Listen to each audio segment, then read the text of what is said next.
Hey, what's going on, everybody? This is Jarrell Mason. Welcome to another episode of Beyond the Album Cover, where we get inside the entertainment industry with those in the know and give them their flowers while they're here to be celebrated.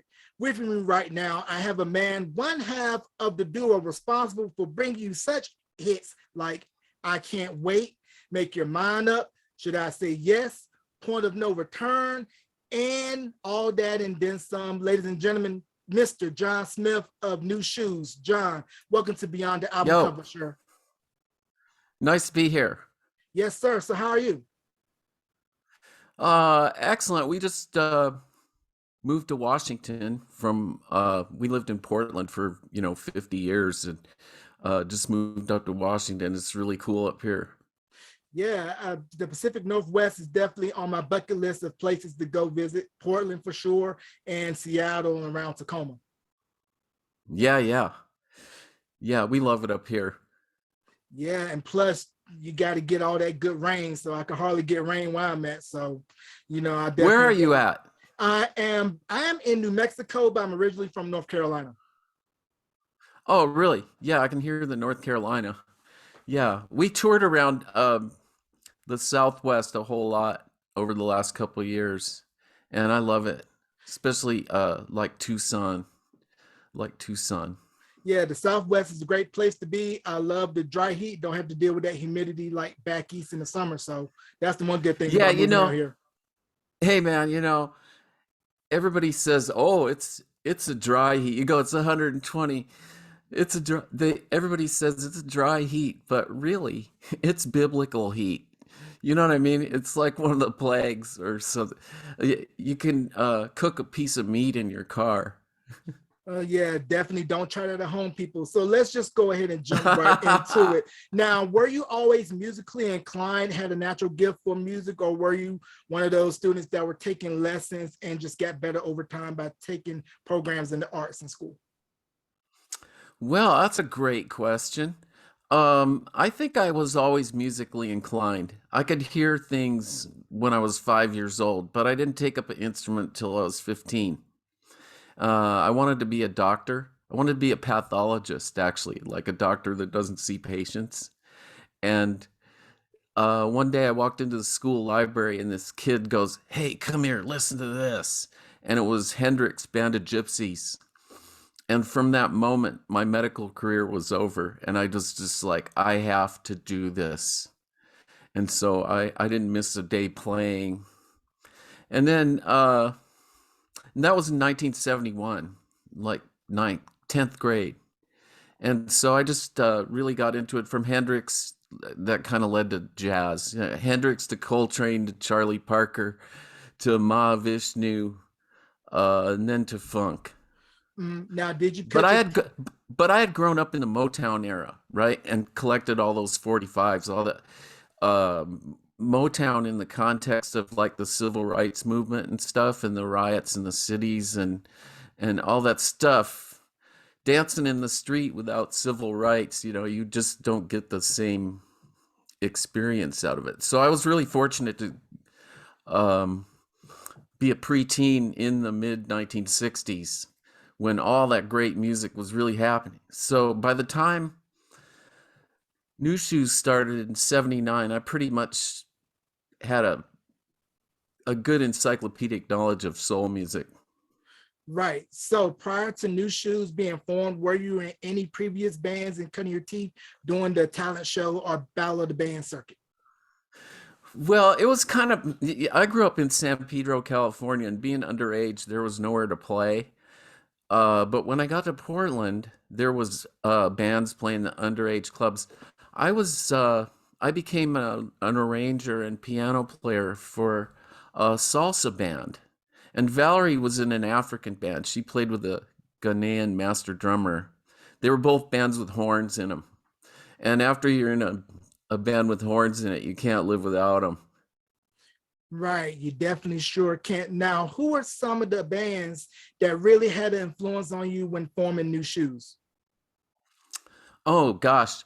Well, we didn't have a lot of records. It was hard to find R&B records in Portland, but Tower of Power, Earth, Wind and Fire, and we could really play that stuff too. We had the right drummer and the right line of vocalists, and we had four horns, so we could play Tower Power, Earth, Wind and Fire, Sly and the Family Stone, and especially Johnny Guitar Watson was kind of an influence. Wow, definitely can't go wrong with that. Now you mentioned that R&B records were very hard to find in the Pacific Northwest. What were some of the Oh yeah. haunts that you all used to go visit to try to get your R&B fix? Well, oh my. There was there was only one R&B radio show, and it was at 2 in the morning on the public radio station. And I made one tape, one magic cassette off that show that we ended up playing every song on that tape. It was really hard to find that stuff, but I would go visit my mom who still lived down in LA and tape the radio because I had the privilege of growing up with the best black AM station on the planet, KGFJ. It's not around anymore. 12:30 a.m. The Sound of Black America, and it was just wow. It was like a window into another world, you know. So I go see my mom and tape the radio. That's what we had to do to find stuff to play. But also the scene in Portland was really oriented toward original music. Really, you could get away with playing 80% original music in a band and work all the time. And people had a tolerance for it that I don't think there's an attention span for it now.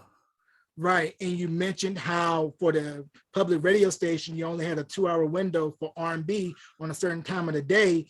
That Yeah, people is what you would call day parting. But I think by doing that, you have a broader sense of musical perspective because you're able to understand different genres and be able to incorporate the sounds and stylings of those genres and mesh it into your own style. sure. Well, I wanted to be an arranger and you know have the big music paper and tell the horns what to do and stuff. So I learned arranging, combination of teachers and well just guys who lived in my apartment building who were arrangers, you know, and they go, oh no, do it like this, and they saved me a lot of time. But I was lucky because everything that I arranged and wrote down I got to hear from the Latin band in 77 on. And after New Shooz I got into advertising music, and I was a music director and orchestrated stuff. Got to write for string quartets and orchestras and Latin bands and all this stuff. So I've been very lucky in, and also, you know, you just have to be a connoisseur of all these styles. You got to know how 1920s horns sound different from 1970s horns, if you know what I mean. Mhm. Yeah, be a jack of all trades and masters of none because upon And a doing magpie. yeah, true. Because I can remember hearing about a lot of people starting in bands during that era. You had to be well versed in everything. Go from performing a top Oh 40 yeah. record, going to an R&B record, going to a rock record. So you really had to cover the gamut because you never knew who you were going to be playing for. Yeah, yeah. And plus, you know, we liked everything, right? I mean, Yep. in the 80s there were a lot of competing things, but you could like, you know, you could like Guns N' Roses and you could like Run DMC, and Public Enemy was I loved Public Enemy. I liked the messy kind of but million samples, all like Fight the Power, you know. I love the texture of that more than like the Dr. Dre kind of Lauryn Hill stuff, which was sounds like one drum machine and a keyboard. Mhm. Yeah. Yeah, I So like how the did big sound. yeah, gotta love that big old echo, that reverb, nothing like reverb, right? Oh yeah, a lot of percussion. Heavy percussion. So how did New Shoes form? Because upon doing my research, I saw that you guys originally started off as a 12 piece. Yeah, well, we originally started. Well, here's the whole story. The Latin band Felicidades broke up around 1978, and I went to New York and I saw the real Latin bands, and I was like, I'm never going to be a real Latin musician. I'm going to go home and start something American. So the first New Shoes was really a four piece for the first year, which was 79. And what I wanted to do was a vocal group like the Temptations or the Four Tops, but everybody in the band was bringing in all this weird stuff, Eric Clapton and Paul McCartney tunes and all this stuff. So we kind of lost our soul music direction. Then in 1980, I was playing with a rehearsal big band, and somebody gave me a Tower of Power chart. Sorry, a Tower of Power chart to look at, and I'm reading it and I'm going, wow, this is the same stuff I play on the guitar. I could do this. I could arrange a Tower of Power type horn section, and so I went on and did that in 1980. The band just really took off with 4 horns and 3 backup singers. We had 12 people then. And then about a year later, it slimmed down to 9, which was kind of the magic version of the original band. That was the happening. We had a ladies' night gig at a club called The Last Hurrah. And it was just pumping on all cylinders, It was just really working. Right. And you guys released your debut album in 82, Can't Turn It Off. Then your sophomore album, That's Right, in 1985 off of Poolside Records. Now, I didn't know this prior, that I Can't Wait originally was a local hit around Portland, and then it somehow got a hold of Peter Sloghouse in the Netherlands, where it was remixed, and then that caught the attention of Atlantic here in the States. Yeah. Well, it wasn't just a hit in Portland. It was a hit in all the big top 40 stations in the Pacific Northwest, Seattle, Idaho, Montana, Oregon, because we knew a guy at Warner Brothers. He was a promo man for Warner Brothers, and he taught our manager especially how radio worked and how to get it on stations and stuff. So those 2 guys created a big regional hit. And then we got turned down by all the labels. They said, oh, that's just a regional hit. And then we sat around for about 9 months, and DJ Subscription Record offered to put I Can't Wait on their vinyl that went out to about 1,000 DJs. They made 1,000 copies. It's a subscription thing. And that's how Peter Sloghouse found it. He was actually hired by the head of a little Dutch label called Injection. And it turned out later, we found out 35 years later that he didn't really like the song. So he was more into ABBA. And so, he did the minimal amount to it. He put that synth line on it basically, and did a couple cuts. He was a really good tape cutter, Peter Sloghouse, in the days of the razor blade, before Pro Tools and all that. But he really didn't interfere with the song very much. And so what you hear is almost purely New Shoes, Yeah, and that was going to lead me to my next question. Was there a big difference between the original version and the remix version that later exploded nationwide? No, it's not that different. If you listen to them next to each other, I think what we call the American version, which was our version, it's, a little bit more of a horn band song. And, he just took he took our version and put da da da da da da da on it, which we like to call the barking seal. Man, that's so crazy, because that record, it was a top 10 pop hit, top 10 R&B hit, #1 dance hit, and you guys got your deal with Atlantic. So what was that like when Atlantic came into the picture and said, hey, want to offer you guys a deal? Well, it's pretty stunning, actually. The single had gone gold, and so, but we were still shocked that they picked us up for an album, and we made the album in 6 weeks. It was mostly stuff we'd been playing in the clubs, and we went in with a producer named Jeff Lorber, who we knew from in Portland, and he was a LA session guy by this time. And yeah, we made that in 6 weeks. The thing about Atlantic, I never want to complain about the label. And actually, we were fortunate because they didn't know what the hell we were. A hippie funk band.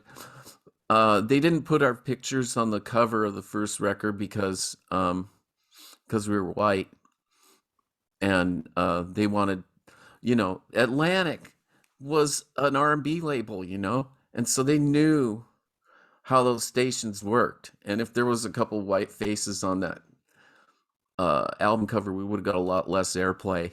But really, they didn't ever interfere with us because they just had no idea what was going on with us. We weren't your standard, we weren't Levert, and we weren't an easily categorizable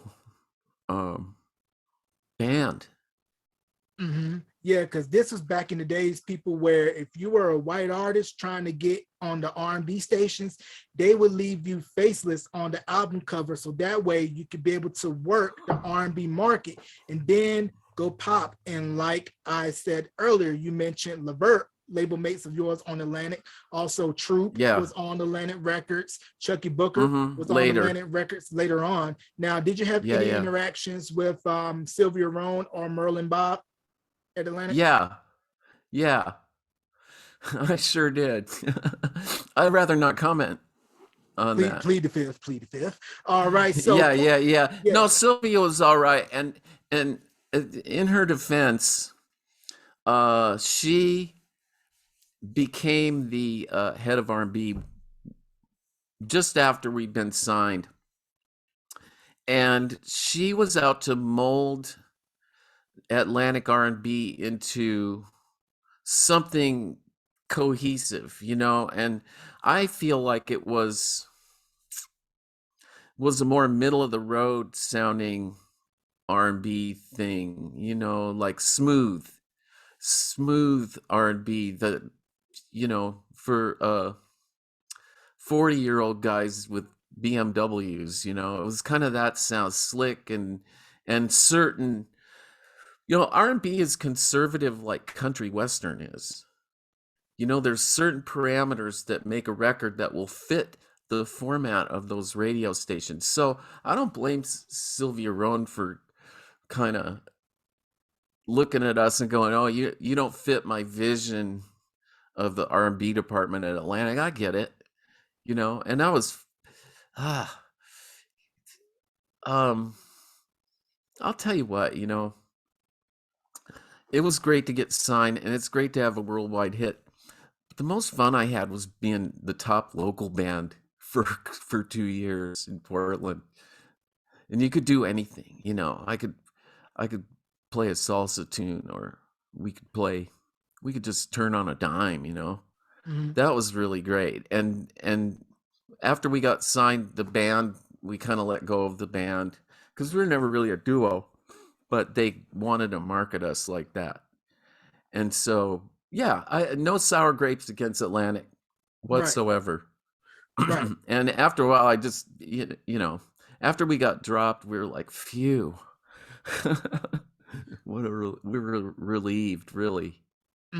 So how do you find that balance between creativity and the constraint of major labels, where they want to fit certain demographics, fit in the box, but if you're musically all over the place and you want to express yourself, it's hard to do that when you have shareholders to appease to, and you want a deadline to be turned in by Q2, so that way we can push you up for a Q4 release? Oh, first of all, we were completely ignorant of the record business and the music business, really the music business, entirely. When we got nominated for a Grammy, we're like, oh, and then it turns out that's a pretty big deal, but yeah, Atlantic, like I say before, they never messed with us. They never said, hey, we really need a single.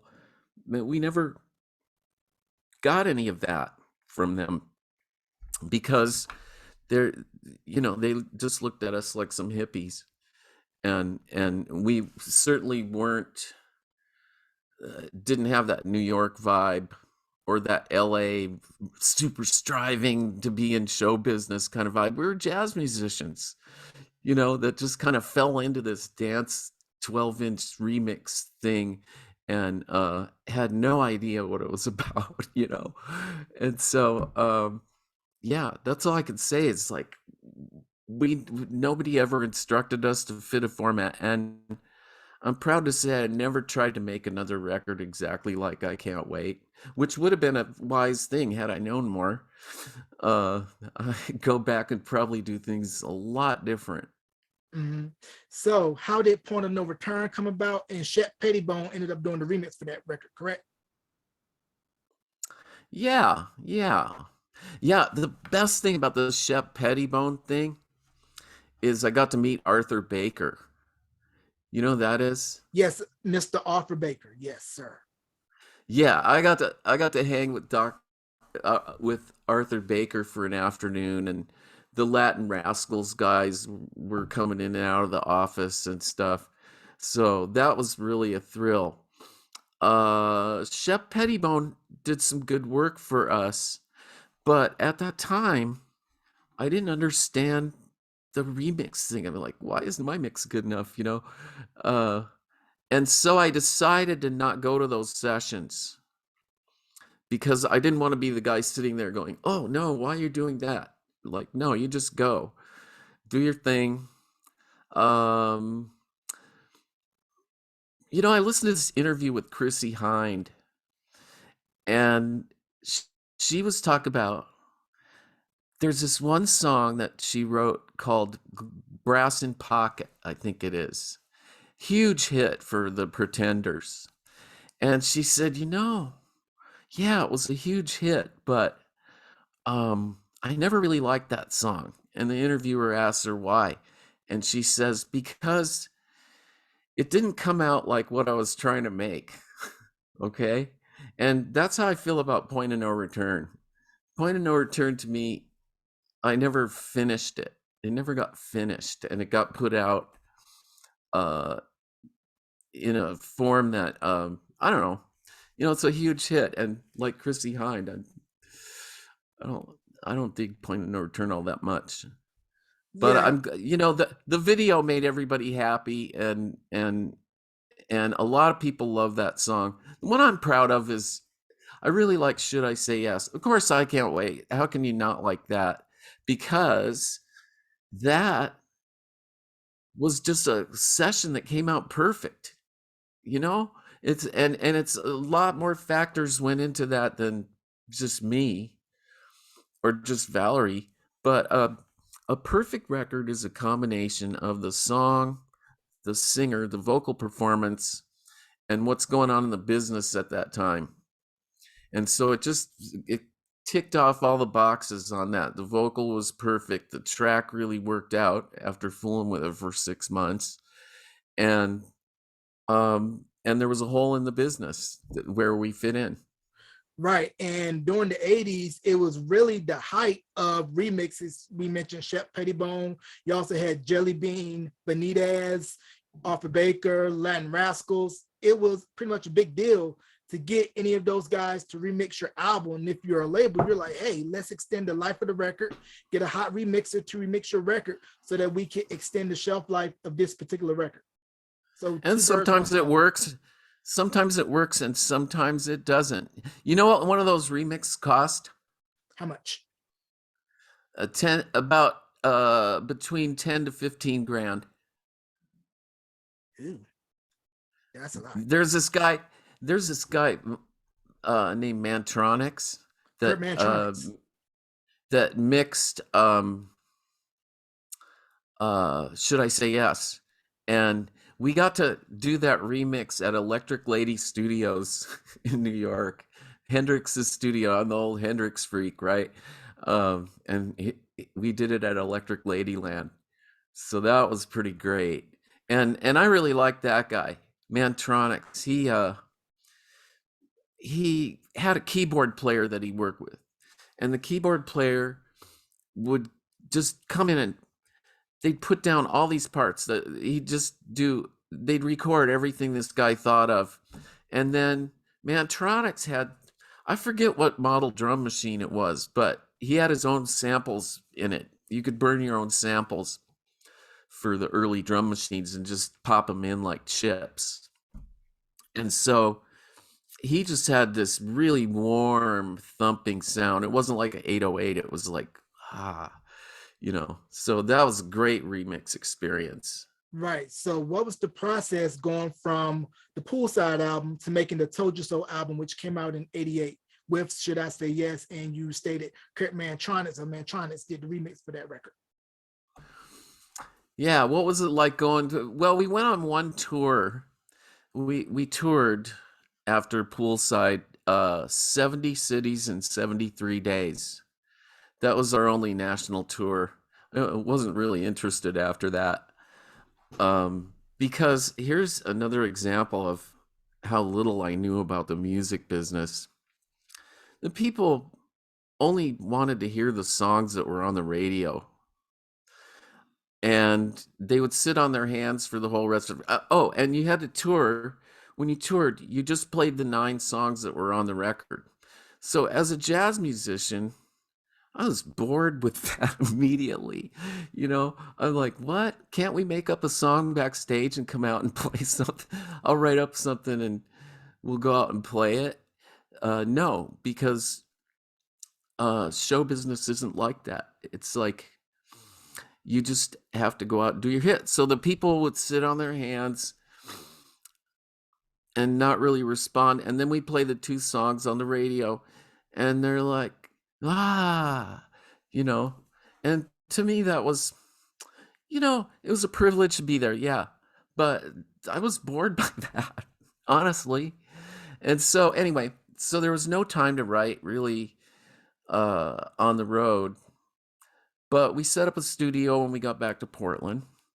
And I just started cranking out. It's not, in our family, we don't have writer's block.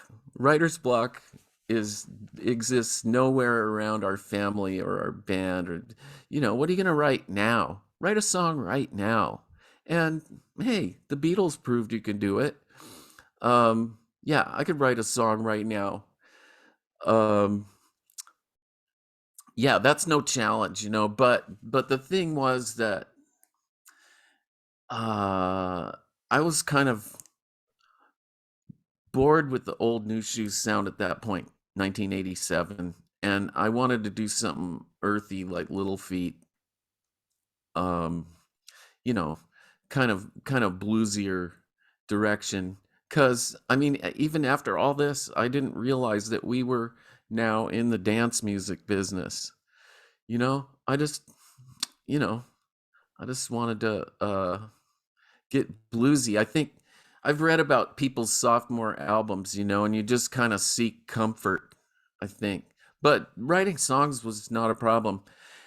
Should I Say Yes was written in Minneapolis. And I was in this basement studio called the Dungeon. It was like a medieval kind of thing, like 8 feet thick stone walls and stuff. And while I was down there writing that song, there was a tornado in Minnesota and 4 people were killed.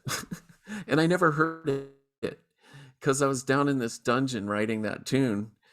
And it turned out like 4 people had been killed and all this stuff. But when I came out at 4 in the morning, the tornado had passed and it was all tweet, tweet, chirp, chirp, Wow. Talk about focus writing the record while a tornado was going on in Minnesota of all places at that. Well, the weather just blows through there. It's flat, right? So yeah, and I believe you guys had a third album that was supposed to be released on Atlantic, but it ended up getting shelved once you guys got a release from the label, correct? Yeah, Sylvia canned that record and fine. The only gripe I have about it is that they didn't really ever tell us that we'd been dropped. We just kind of found out that we thought we were on the schedule for September and we weren't. That's how it goes. Right. I was really not sad to get dropped, because we'd been putting in songs for years, and they didn't like anything, and they didn't like anything. And so, it was very freeing, and I ended up getting a nice gig after that with an ad agency as a music guy. Mm-hmm. Now, this was back during the era of people where the major labels were pretty much the only game in town, and it was going to be tough to come on as an independent when the majors pretty much had distributions and everything on lock, especially Atlantic, since they were part of WEA, Warner, Elektra, and Atlantic, WEA Distribution. And now with social media and everything, you can pretty much just upload everything without having a middleman. Yeah, but you know what?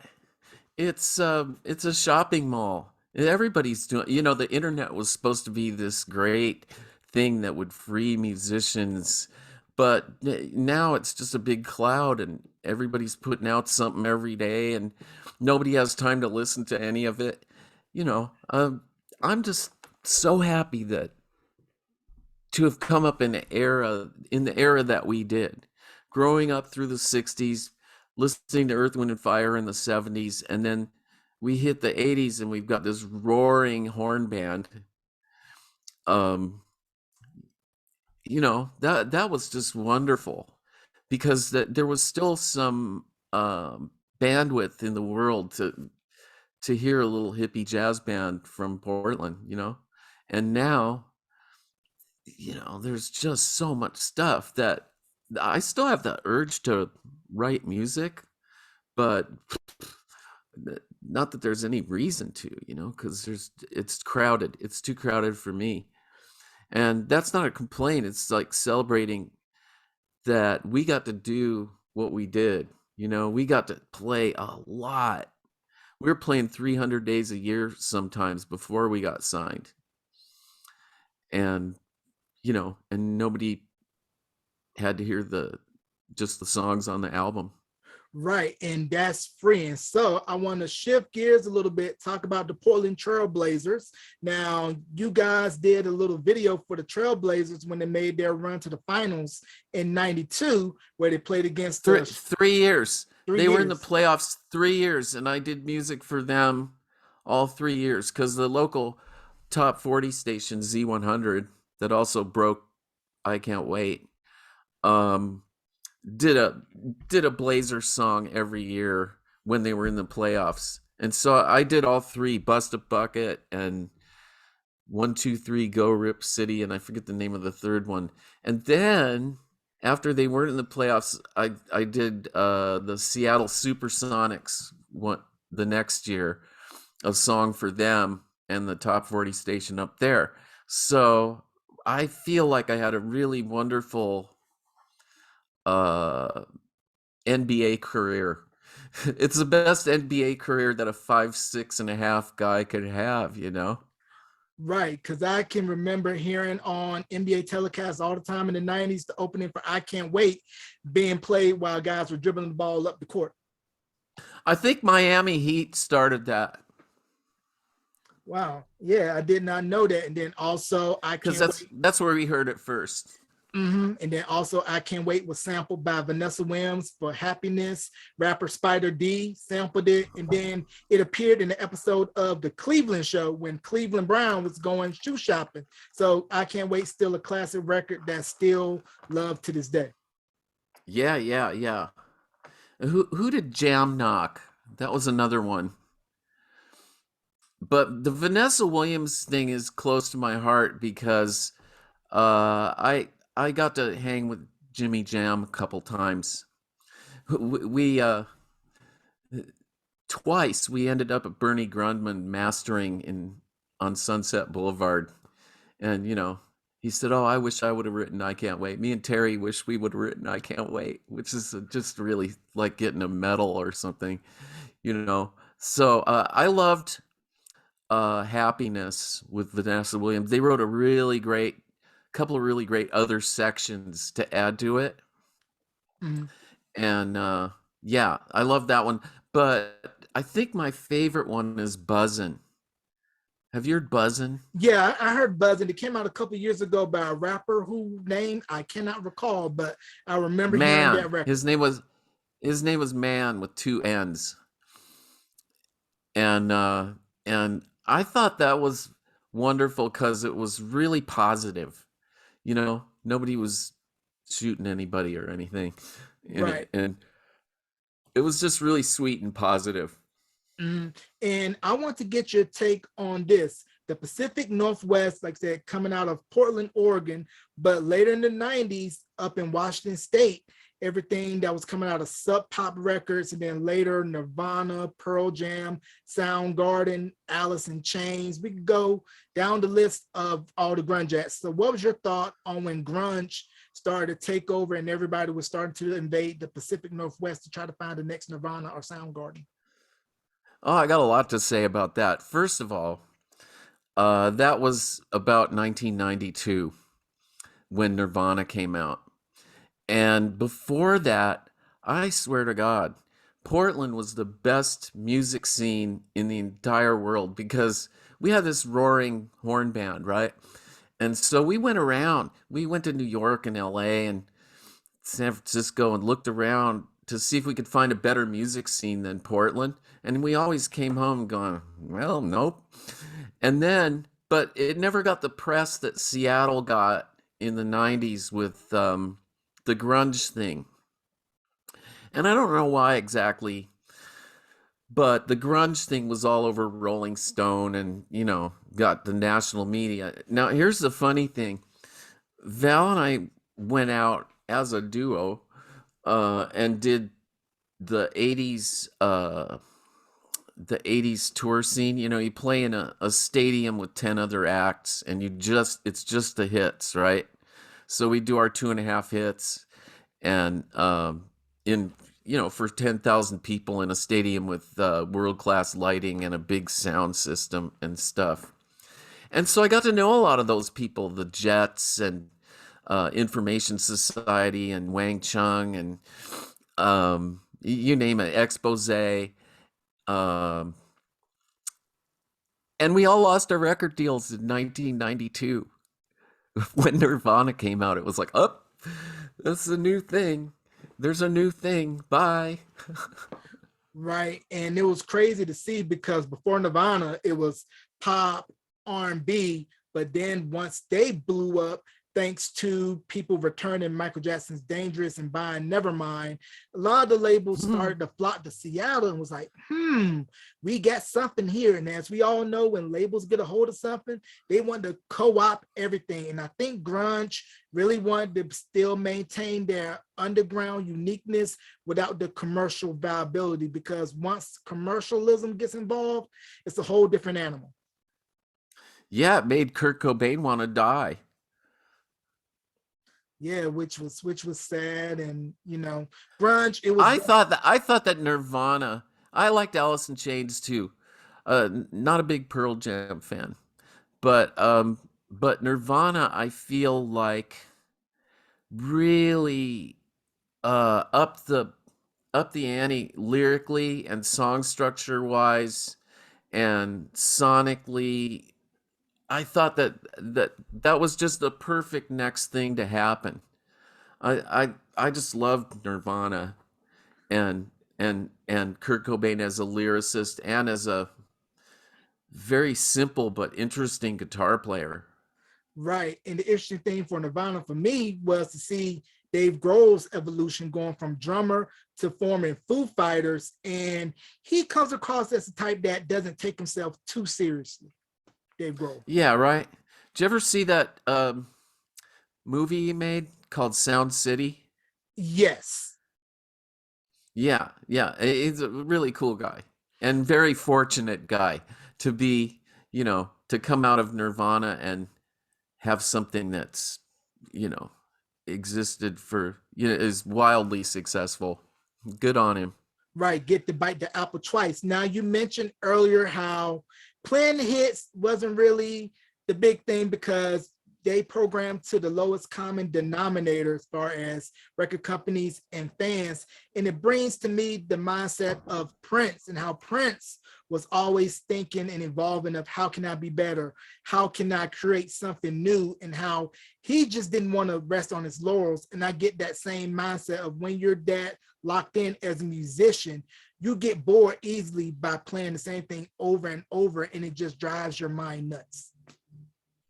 Yeah, yeah. Drove Hendrix nuts. We got to record at Paisley Park. I got to had that whole place to myself for about 2 weeks, How was and that?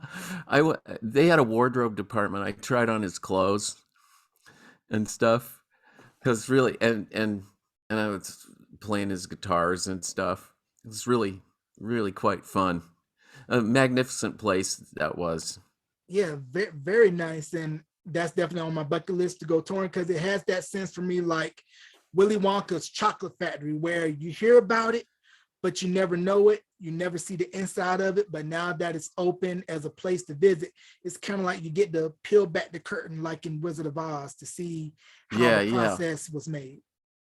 Well, I got to work there with Maceo Parker. Um, you know who that is? Maceo James Brown from Kinston, North Carolina. Yeah, yeah, yeah. Yeah, we flew him up to play on our record, which was like, hey, I could die tomorrow. Because I've recorded with Maceo now. Wow. So what was that like recording with Maceo, and did he share with you any James Brown stories while recording? No, really, like he was a guy who didn't talk very much. And he didn't talk, he didn't drink, he wouldn't go out to dinner with us after the session. Very private guy. He carried around a bottle of mouthwash, green blue mouthwash, and he would take sips off of it. So it was all about his business, get in, get out. Yeah, yeah, yeah. Yeah, he was all business. Right. And that's the way it's But it supposed was to be but it was sometimes. weird to sit behind the board and go, we start recording on this tune and I'm thinking, that's like a little too happy. Um and I turned to my co-producing partner and I go, how can I tell Maceo what to play? And my friend, he says, oh, you got to do it. So I'm like, Maceo, uh I need something a bit more like this. And I sang him his solo from Ain't It Funky Now, which I had that 45 as a 12-year-old. So I'm like, no, and he goes, oh, you want that jagged stuff. Now, as far as jazz is concerned, are you more of a traditional jazz man or are you more of fusion jazz? Yeah, I would have to choose fusion jazz because I did study playing standards and stuff. I did that through the 70s because you have to learn that stuff. But by 1979, by the time New Shoes started, I was so bored with da da da da da da da da da, with that kind of standards that I never really learned to play them properly. But I was a damn good fusion player because I didn't want to play the guitar styles that normal guitarists play, Mm. like your Eric Claptons and your I don't know, Buddy Guy and all that. I never wanted to do that. Uh, so yeah, I was a really good fusion player. All right. And fusion jazz to me, it's a genre where for some it's an acquired taste, like your Miles Davis, Sure. your Thelonious Monks, Max Roach, and we can go on and on down the list. Now, my first exposure to jazz came more of the fusion varieties, such like Najee, Spiral Gyra, Weather Mm, Report, Herbie Hancock's later yeah. albums, and then Miles Davis' later album when a young, rest in peace, James and Tume came in and really brought him into the new age of the Yeah, fusion yeah. style of jazz. Well, I guess for listening, I'm a Coltrane and Charlie Parker guy. Just for listening to. I love those two guys.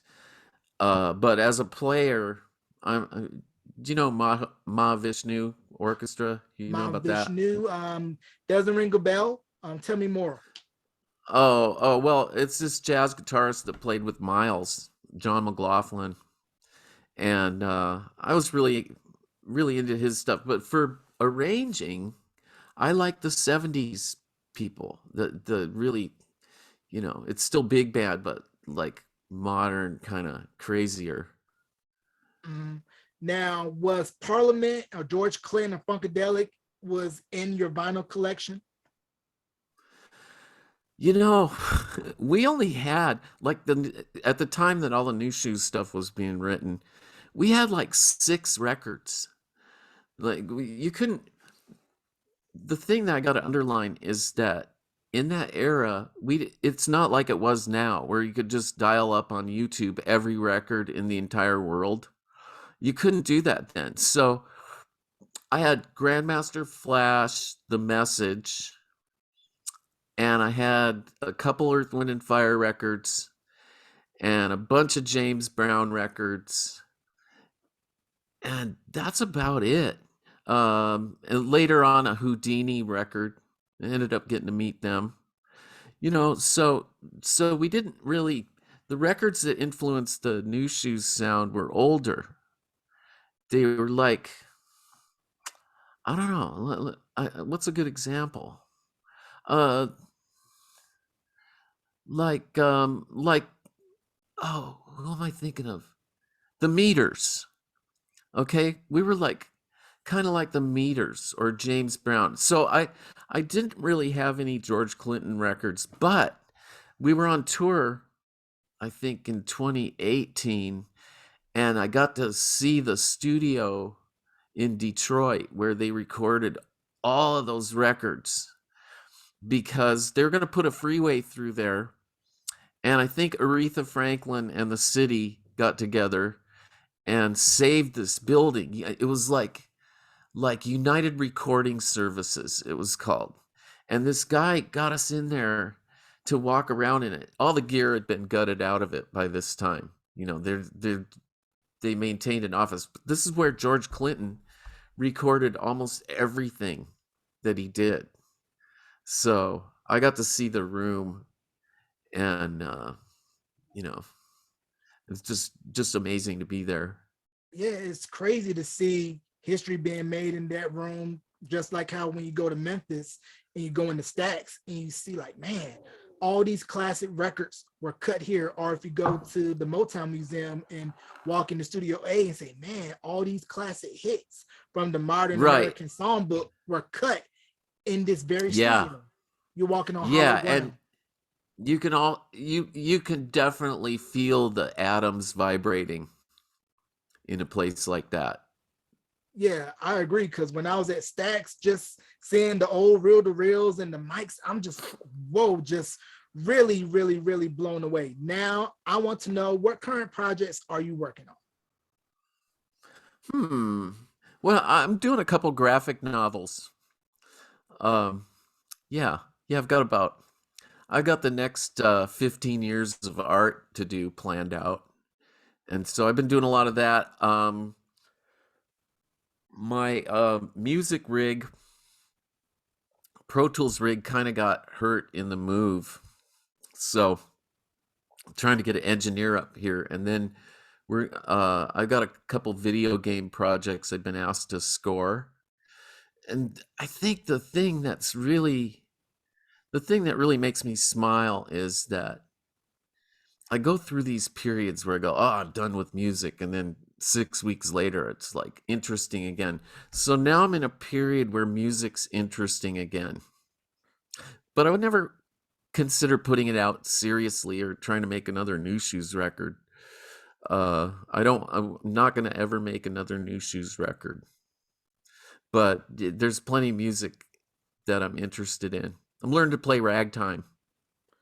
Wow, nice. Going back to the funk hits of the 1910s, Right, nice. Now, the one subgenre of music that I think is underappreciated, and you got to be from this region of the country to understand its significance, is the beach music scene of the coastal Carolinas and part of Georgia, like bands such as the Embers, chairman of the board, and we could go Oh, on and yeah, on. yeah. You mean the old chairman of the board? Old chairman of the board, Pay the What was that Piper. like from the 60s? Yeah, Hmm. yeah.